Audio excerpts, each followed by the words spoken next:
तो कर्म में जैसे मान लो आपने पीछे जो खराब कर्म किए हैं उनका तो फल मिलेगा ना। आज आपने अच्छे कर्म किए हैं, आप 10 दिन अच्छे कर्म कर रहे हो तो एकदम से थोड़ी ना 10 दिन के बाद में तुरंत परिणाम आपको मिल जाएगा, समय लगता है ना। जैसे फॉर एग्जाम्पल कि आपने 9वीं क्लास में पढ़ाई की या नहीं की, आप क्या हुए, पास हो गए। वो बात अलग है कि आपने ज्यादा पढ़ा होगा तो अच्छी परसेंटेज बन गई होगी, कम पढ़ा है तो कम बनी है, और बिल्कुल ही नहीं पढ़ा तो फेल भी हो गए होंगे। लेकिन आज से अगर आप पढ़ाई शुरू करोगे तो बेशक हो सकता है कि पढ़ाई आप जितना पढ़ा रहे उतना आप पढ़ रहे हो और उसके बावजूद भी आपके मार्क्स कम आ रहे हैं। ये किसका परिणाम है, पीछे का परिणाम। अब आप कहोगे सर जी हम तो अब की बार बढ़िया पढ़ रहे हैं फिर भी नंबर कम आ रहे हैं, क्यों आ रहे हैं, क्योंकि पहले की जो कमी है, पहले की जो कर्म है उनका फल तो मिक्स होगा ना इसमें, होगा कि नहीं होगा। जैसे फॉर एग्जाम्पल हमारे पास में सफेद शर्ट है, यहां काला अगर कोई धब्बा लग जाए तो एक बार धोने से अगर गहरा कोई कलर होगा तो मिट थोड़ी ना जाएगा, उसको आप 2 बार 5 बार 10 बार धोगे तब जाकर के। हालांकि धोने का कर्म किया आपने, सफाई करने का कर्म किया है तो एकदम थोड़ी ना साफ हो जाएगी, ऐसा नहीं होगा, तो उसका प्रभाव धीरे धीरे पड़ेगा। अब बहुत से अभिभावक मेरे को कॉल करते हैं, सर जी आपके पास में 10वीं क्लास में बच्चों को भेजा था, परसेंटेज फलाने बच्चे से कम आई और इंटेलिजेंट भी था। भाई जो पहले उन्होंने कर्म किए हैं उनका परिणाम तो मिक्स होगा ना उसमें। अच्छा परिणाम, अच्छा कार्य किया है तो उसका परिणाम है, लेकिन ऐसे नहीं कि वो कहते ना कि भाई लास्ट की जो चोट होती है ना पत्थर की, भाई जिससे पत्थर टूटता है वो चोट महत्वपूर्ण थोड़ी होती है, उससे पहले अनगिनत जो चोटें उसके ऊपर पड़ी है पत्थर पे वो भी तो महत्वपूर्ण है ना। ऐसे थोड़ी कि लास्ट की एक चोट गिर गई तो हाँ भाई अब की बार भयंकर मारा हूं तब जाकर के पत्थर के 4 टुकड़े हो जाए। इससे पहले भी उन्होंने काफी प्रयास किया है, ऐसा तो एकदम से फल नहीं मिलेगा। तो हमारा मकसद यही है कि एक दृढ़ संकल्प आप कर लो। बोर्ड की क्लास के जो भी छात्र छात्राएं हैं, दृढ़ संकल्प करो, अभी से फिक्स करो कि मेरे को टाइम टेबल बनाना है कि सुबह 5 बजे मुझे उठना है, उठ करके जो डेली के जो हमारे नित्य क्रियाक्रम है उनको कंप्लीट करना है, उसके बाद में पूजा पाठ करनी है, हल्का भोजन लेना है, स्कूल जाना है। स्कूल में क्या पढ़ाया गया है समझ रहे हो ना, उस चीज को आपको ऑडिट करना है और ये दृढ़ संकल्प कर लो कि हाँ मुझे आज ये पाठ पढ़ करके सोना है। इस प्रकार जितना पढ़ा रहे हैं उतना आप रेगुलर पढ़ो तो आपके ऊपर भार नहीं बनेगा। और ऐसे नहीं कि 10 दिन पढ़ा दिया उसके बाद में फिर आप याद करने को बैठ रहे हो। और ये जो समय रहता है ना ये बड़ा कीमती होता है। बहुत से भैया बहन अब स्कूल में स्कूल स्टार्ट हो जाएंगे, होमवर्क बताएंगे ना, आज लेसन पूरा हो गया भाई, इतने क्वेश्चन आंसर आप करके लेके आ जाना। अब बहुत से भैया बहन तो क्या काम करेंगे, उस होमवर्क को ही पूरा करेंगे चाहे रात के 10 या 11 बज जाए। अब माँ बाप क्या सोचेंगे कि बच्चा पढ़ रहा है, लेकिन वो पढ़ना थोड़ी है, वो तो कॉपी भरना है, पढ़ाई वो नहीं है। अब इसी समय आपको स्ट्रगल करना पड़ेगा, होमवर्क भी कंप्लीट करना है और होमवर्क के साथ साथ टीचर बोले ना बोले उन क्वेश्चन आंसर क्या करना आपको याद भी करना है। टीचर कब कहेंगे पता है, जब आपका प्रथम टेस्ट आएगा या फिर मान लो 2 4 5 पाठ हो गए, अब भाई परीक्षा लेंगे तब कहेंगे वो। और अधिकतर स्कूलों में तो पूरा हो जाता है रिवीजन के समय, कहते हैं भाई हाँ भाई ये प्रश्न आप उत्तर याद कर लो, ये करके आना। लेकिन बच्चा वो ही कामयाब आगे होता है जो खुद में अपने आप में अलर्ट है। टीचर पढ़ने को कहे या ना कहे, याद करने को कहे ना कहे, खुद ही आप टाइम टेबल बना लो और उसी टाइम टेबल के आधार पे, और ज्यादा कोई समय की बात नहीं है। अब हमारे पेपर कब हुए थे, फरवरी में हो गए थे, 12 फरवरी से स्टार्ट हो गए थे। अब आने वाले जो समय में होगा, अब जैसे कि फिलहाल में कौन सा मंथ चल रहा है, मार्च चल रहा है ना, तो मार्च में जैसे अप्रैल से नया सत्र स्टार्ट हो जाएगा। अब नए सत्र में देखना है, इसमें 1 महीने भर क्लास लगेंगी आपकी 16 मई तक, 15 मई तक मानो, 16 मई से आपकी ग्रीष्म अवकाश की जो छुट्टियां हैं वो स्टार्ट हो जाएंगी और फिर 22 जून के लमसम आपकी स्कूल खुलेंगी। अब 1 महीना भर जो आपको पढ़ा दिया गया है, अब उसको अगर आप दोहराओगे नहीं, याद नहीं करोगे तो भूल जाओगे ना, फिर टीचर ऐसे थोड़ी कि दोबारा लेसन को 1 महीने भर के दोबारा पढ़ाएंगे, ऐसा नहीं होगा। तो उस समय हमारे पास में यहां आप निर्धारित आ रहे हो, प्लस पॉइंट रहेगा, क्योंकि आप पढ़ाई से क्या रहोगे, जुड़े रहोगे, कंटिन्यूटी रहेगी। ऐसे नहीं है कि हम इंग्लिश और मैथ दोनों सब्जेक्टों पर विशेष फोकस, हमें लगता है कि दूसरे सब्जेक्टों में कहीं कमावेशी है तो हम हेल्प करने की भरपूर कोशिश करते हैं। तो आपको समझाने का, बताने का यही हमारा मुख्य उद्देश्य है कि एक दृढ़ संकल्प करो, जीवन का या फिर हमारे साल भर का पूरा एक लक्ष्य निर्धारित करो, सफलता निश्चित रूप से मिलेगी। और ये साल भर की तो बात है, बस साल भर में ये मान लो कि महीने 2 महीने की छुट्टी आ जाती है, 8-10 महीनों की है, और 8-10 महीनों में भी केवल 4 महीनों की पढ़ाई है आपकी। 4 महीनों में तो ओहो खाना खा लिया, सर्दी लग रही है, हो के सो जाओ, ऐसा ही होगा। अब ये समय है, ये आपका पढ़ाई का रहेगा, मेहनत करने का रहेगा, इसमें होमवर्क भी करना है, और सर बोले ना बोले, याद करने कहे ना कहे, खुद को याद करना है। फिर देखो परसेंटेज कैसी नहीं बनती है। हमारे पास में यहाँ बहुत से भैया बहन पढ़े हुए हैं जो 10वीं क्लास में जिसकी परसेंटेज जैसे कि 65 या फिर 70 तक बन गई, उसके बाद में उन्होंने दृढ़ संकल्प कर लिया, हमने मोटिवेट करने का प्रयास किया, उनके दिमाग में कुछ बात बैठी, तो 12वीं क्लास में उसकी 92 परसेंटेज बन गई। वही तो बच्चा है, कोई बदला थोड़ी है, लेकिन केवल मोटिवेट, इच्छा जागृति होनी चाहिए पढ़ाई की। हमारे पास में यहाँ पे बहुत से भैया बहन, हम पहले अगर किसी के घर में भी अगर चले गए, पूछते हैं कि हाँ भैया आपको पढ़ना है, बहन जी आपको मन में है क्या ट्यूशन करने की, कोचिंग करने की, तो अगर उनकी सहमति होती है तो ही हम बोलते हैं कि हाँ भेजो। अगर सहमति नहीं होती ना, हम दबाव नहीं देते, माँ बाप को भी नहीं कहते कि नहीं नहीं इसको तू भेजो, नहीं ऐसा नहीं। पहले हम, सबसे ज्यादा इंपॉर्टेंट हमारे लिए विद्यार्थी है, अभिभावक बाद में। काफी बार हम सुनाते ना आपको एग्जाम्पल कि भाई किसान बैल ले आया, हट्टा कट्टा बैल लेके आया था, है, और उससे काम ज्यादा करवाए, खाने को कम दे, धीरे धीरे क्या हो गया, वो कमजोर हो गया, बीमार पड़ गया।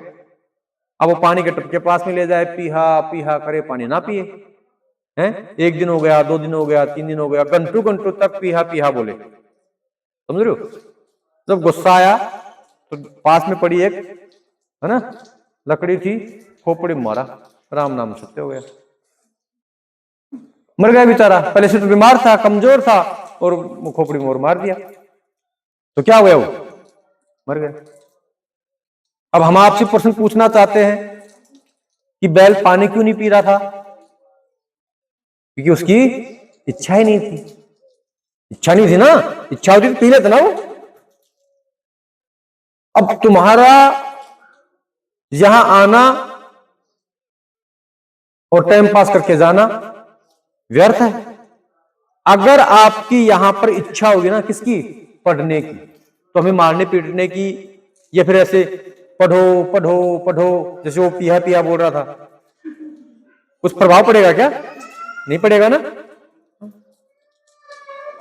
और जिनको पढ़ना है उसको बोलने की आवश्यकता नहीं है कि पढ़ो पढ़ो। जैसे मान लो बैल को पानी पीना होता तो कई बैल पशु नहीं होते, खूंटे में से आप निकालो, उसके बाद भगेंगे पानी की तरफ, प्यास लग रही है ना। हाँ, तो यहां पर भी सेम ऐसा ही है। आपकी अगर इच्छा रहेगी कि मुझे पढ़ना है, कुछ करके दिखाना है, माँ बाप आपकी मेहनत मजदूरी कर रहे हैं, 500-700 रुपए दिन के कमा रहे हैं, यहां पर भी आप कमाई कर रहे हो, आप रेगुलरिटी की कमाई कर रहे हो। कैसे, जैसे मान लो आपने पढ़ा लिखा, बढ़िया परसेंटेज बन गई, आपके नाम से आपके माता पिता को जानने लग जाएंगे। अरे जानेंगे नहीं जानेंगे, किसकी लड़की है ये, फलाने की, अरे बिल्कुल भाई अच्छी लड़की है, अच्छा भैया है, नाम होगा नहीं होगा। तो ये मान लो कि उस समय आप चाहे फील नहीं कर पाओगे, लेकिन उसकी खुशी के 4 चांद लग जाएंगे, प्रसन्नता दुगनी हो जाएगी माता पिता को। चाहे आपको कहे ना कहे, वो गर्व से गांव की चौपाल में जाकर के बोलेगा कि हाँ मेरी लड़की ने 90 से ऊपर परसेंटेज, 91, 92 बनाया, 95, 97 बनाई। अरे प्रसन्नता होती नहीं होती। माँ बाप आपको क्यों भेज रहे हैं यहाँ पे, पढ़ाई के लिए ना। और पढ़ाई में आप अव्वल आओगे, बढ़िया परसेंटेज करके दिखाओगे, तो ये मान लो कि बहुत भयंकर खुशी। अब जैसे विक्रांत था, अभी एनएमएस में बढ़िया पढ़ा, नंबर आ गया, और नंबर आया तो इसी के पापा ने फोन किया कि सर जी बहुत बहुत बधाई है। हमने कहा साहब बधाई तो आपको होनी चाहिए जो आपने बच्चे को मोटिवेट किया और रेगुलर भेजा, है ना। हम तो केवल मार्गदर्शन दिए हैं, और जितनी हेल्प हुई उतनी हमने हेल्प की है कि नहीं नहीं सर जी हमें इतनी प्रसन्नता हुई है कि हम बयान नहीं कर सकते। फिर यहाँ पर भी आए, पूरा नाश्ता पानी, शायद राधिका के पापा भी आए थे यहाँ, पूरा नाश्ता पानी करवाया था ना सबको, लड्डू वगैरह सारी व्यवस्था करवाई, तो प्रसन्नता हुई, तभी तो ये सब हुआ ना। ऐसा काम करो भैया तो हमें भी खुशी होगी। जैसे मान लो हम किसी भैया बहन को निःशुल्क पढ़ा रहे हैं और वो भैया बहन बढ़िया परसेंटेज बना ले, तो उसके मम्मी पापा हमें भी धन्यवाद देंगे ना कि सर जी आपको बहुत बहुत धन्यवाद कि मेरी बच्ची को आपने पढ़ाया लिखाया और बढ़िया परसेंटेज बन गई। उस समय ये मान लो कि हमारी कमाई की कोई सीमा नहीं रहेगी। ऐसे नहीं कि हमने फ्री में पढ़ाया तो कुछ कमाया नहीं, बहुत कुछ कमा लिया, और यही कमाई हमारी सबसे बड़ी है। मैं धन एक चीज बताओ, मेरे पास में अरबों खरबों पैसे हो जाएं तो क्या सोने की रोटी खाने लगूंगा क्या? नहीं ना, वही गेहूं की खानी है मुझे, वही सब्जी खानी जो आप सब लोग खा रहे हो। क्या ले जाना है यहां से? नहीं मान रहे हो, किसी को पता थोड़ी है कब चले जाएं। कम से कम हम आपको शिक्षा दे रहे हैं, जितनी हमारी सेवा हो बन पा रही है उतनी सेवा में हम हाजिर हैं, है ना। भगवान ना करे कि भाई कल हम चले भी जाएं तो कम से कम याद तो करोगे कि हाँ सर जी हमें पढ़ाया, इतना सिखाया। अब वो तरुण भैया था, उस दिन आया था ना, वो बता रहा सर जी इंग्लिश में, है ना, बहुत कुछ बताया, पूरा ऐसे कैसे सब कुछ सेम आया है। तो हमें भी खुशी हुई कि भैया एयरफोर्स में नौकरी लग गया। यहाँ पढ़ता था, 12वीं पास ही किया था, 17.5 उम्र हुई थी उसकी, पेपर दिया, पहला पेपर फाइट हो गया, नौकरी लग गया। लेकिन उसका दृढ़ संकल्प था, मतलब कि नियम बना रखा था कि सुबह इतनी बजे उठना है, इतनी बजे ये काम करना है, पूरा टाइम टेबल शेड्यूल। और तुम्हारा शेड्यूल क्या है? आज फलानी जगह जिम्बा है, फलानी जगह मेला, कोई पता ही नहीं है। जिम में का कोई ज्यादा सामान हो तो ज्यादा सामान की तरफ घूम जाओगे, टाइम टेबल का कोई सौदा बैठेगा नहीं। यही है ना। और जो बच्चे सिंसियर रहते हैं वो फिक्स कर लेते हैं कि इतनी टाइम पे वहां जाना है। अब कहीं तो जैसे मान लो पहले चले गए, जिम वार शुरू ही नहीं हुई, पेट में चूहे कूद रहे हैं, वो चाहे रात के 12 बजे जिम के जाएंगे। और जो अप टू डेट है, टाइम टेबल के हिसाब से सारा काम करता है, तो सोचे भाई 8 से 9 का टाइम मैंने निकाला था जिमने के लिए, नहीं जिमना चलो मेरे रोटी खा के सो जाएंगे। भाई कई मन की इच्छाएं होती ना, दबानी पड़ेंगी। मन तो चंचल है, बावला है, इसके अनुसार आप चलोगे ना, आउट ऑफ रेंज ले जाके रख देगा ये। हम बार बार कहते हैं कि आत्मा एक बार बोलती है और मन कितनी बार बोलता है? बार बार।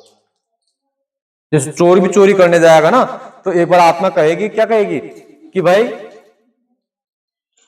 कि चोरी करना क्या है? पाप है। लेकिन मन क्या कहेगा कि 2 दिन की जिंदगी है ना, चोरी करके करेंगे तो पैसा आ जाएगा, गाड़ी आ जाएगी, कोठी बना लेंगे, ये हो जाएगा वो हो जाएगा। मन बार बार कहता है, तो मन के हिसाब से चलता है। चोरी जयंती मामा गुटखा बीड़ी सिगरेट तंबाकू शराब का सेवन जो करता है उसको पता है कि इससे क्या होता है? कैंसर होता है, लेकिन उसके बावजूद भी क्या करते हैं? उसको खाते हैं। क्यों खाते हैं? मन कहता है। आत्मा तो कहती है ना कि गलत चीज है, लेकिन मन बार बार कहता है तो उसकी हम मान लेते हैं, और मन के हिसाब से हमें चलना पड़ता है। तो भैया बहनों, जो बातें हम आप लोगों को शनिवार के दिन ही बताते हैं, बाकी दिन तो नहीं बताते, इतना सब समय भी नहीं लेते, समय रहता भी नहीं है। और हमारा पनिशमेंट यही है, कभी भी हमने यहाँ पर 5 मिनट एडमिट कार्ड ले रहा है ना, हाँ अंदर ले लो, सुनील सर जी बैठे। आर्यन नहीं आया क्या भी? अच्छा। तो जो भैया बहन कनेक्टिविटी टूट गई है, क्या कह रहे थे?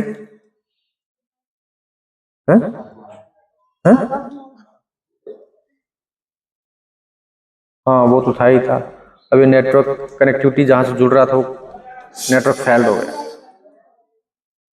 कोई दिक्कत नहीं है, हम ऐसे कह रहे हैं कि कभी भी हमने यहाँ पे मार्क्स सुनाए हैं, कभी पनिशमेंट नहीं हुआ, कोई पनिशमेंट नहीं। आपने पढ़ा लिखा वो बात अलग है, लास्ट टाइम में जब परीक्षा नजदीक होती है तो पनिशमेंट के तौर पे 6 स्टिक है ना, 1 2 3 4 5 6। अब वो आराम कर रहा है ना, गंगाराम क्या कर रहा है? अब कब कब कब काम रहेगा उसका? लास्ट टाइम में जब परीक्षा नजदीक रहेगी ना। और उसका भी काम ज्यादा किसका रहता है? जो अनुशासनहीनता करता है, पता है ना। बाकी कोई विशेष प्रकार का कोई पनिशमेंट, और पनिशमेंट से देखो कुछ होता भी नहीं है। मार पिटाई उसकी की जाती है पशुओं की, है ना, जो पशु जैसे कर्म करता है। तो पिछली बार हमने पेपर लिया था, तो उनके मार्क्स आप लोगों को सुना देते हैं, ठीक है। तो उनके मार्क्स ऑन कैमरा सुनाएं या फिर अभी रहने दें? हैं? नहीं, कई बच्चों को कुंठा होगी, क्योंकि अब देखते तो सब अभिभावक के ग्रुप में हम छोड़ते हैं वीडियो को, तो सब देखते हैं कि किसके कितने मार्क्स आए हैं। तो शुरुआती वाला मामला है, हैं?